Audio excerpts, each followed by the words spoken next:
எம்ஜிஆர் அவர்கள் சம்பந்தப்பட்ட முக்கிய ஆண்டுகளுக்கான ஷார்ட்கட்டை பாருங்க. எல்லாமே 7ல தான் முடியும். எம்ஜிஆரும் 7. அதாவது எம்ஜிஆர் அவர்கள் பிறந்த ஆண்டு 1917. அவர் தன் வீட்டை விட்டு வெளியேறிய ஆண்டு 1927. சினிமாவுக்குள் நுழைந்தது 1937. முதலில் கதாநாயகன் ஹீரோவாக நடித்தது 1947. 10 வருடம் கழித்துதான் கதாநாயகராக நடிக்கிறார். 1947 தான் நமக்கு சுதந்திரமும் கிடைத்தது. டிஎம்கேக்காக அதாவது திமுகவிற்காக பிரச்சாரம் செய்த ஆண்டு 1957.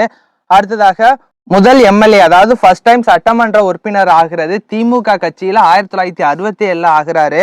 அதுக்கப்புறம் தனியா திமுக விட்டு பிரிஞ்சு வந்து 1977 அஇஅதிமுக அப்படின்னு ஒரு கட்சியை ஆரம்பிச்சு முதலமைச்சரா 1977 ஆகிறாரு.